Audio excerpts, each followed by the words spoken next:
अस्सलामुअलैकुम दोस्तों, तुसीं देखदे पए लुड्डन पंजाब टीवी ते मैं तुहाडा मेज़बान मोहम्मद अहमद। सब तो पहले जनाब अपने चैनल लुड्डन पंजाब नूं करना है सबसक्राइब, बैल आइकन नूं करना है प्रेस ताकि मेरी आने वाली अच्छी और बेहतरीन वीडियो जनाब मेरे वीर वेखण। सब तो पहले जनाब वीरां वास्ते चोलस्तानी तो जनाब फ्रीजियन दा क्रॉस लैके आए हैं और जनाब मेरे वीरां ने आप वंड करनी है। थण वाना वेखना है, माशाअल्लाह माशाअल्लाह चंगा थाने और जनाब चंगा वाना माशाअल्लाह। मूँह तो जनाब चौगी है, पहला वारा सूई है। उधर नूं मड़ाई लै जाओ। यह जनाब मगर बच्चा है इंदे, पहला वारा सूई जनाब।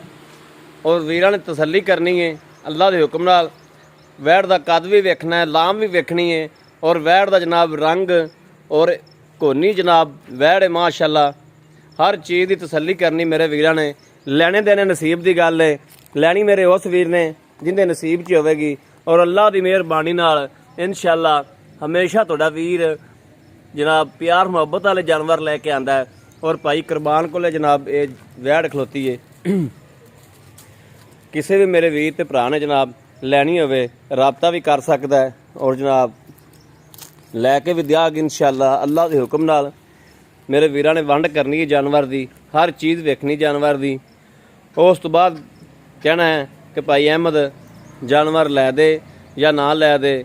मुल्लों भी जनाब मुल भी अल्लाह के हुक्म नाल प्यार मुहब्बत वाले होंदे ने हमेशा।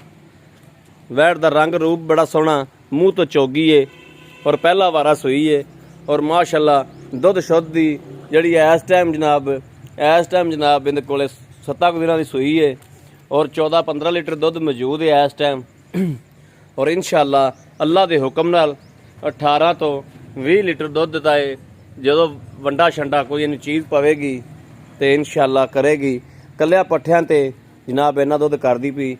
हाल तरह मेरे वीर वेखण कि चंगियां चोण चूण जनाब आ चोणा चूणा वेलियां फिरदियां ने। आ वधरा मेरे वीर वेखण कि हाल तर चड्डा चंगा कसमा नहीं होया।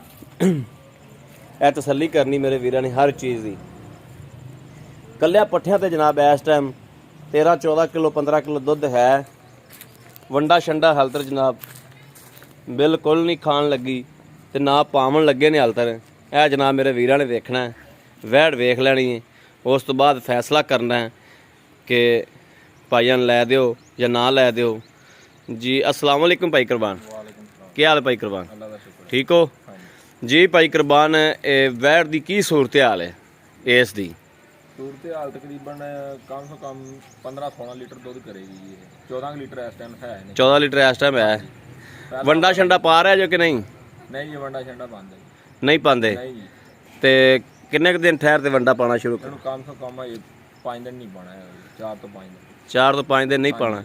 8 दिन हो जाना सूई नूं 8 दिन होए ने।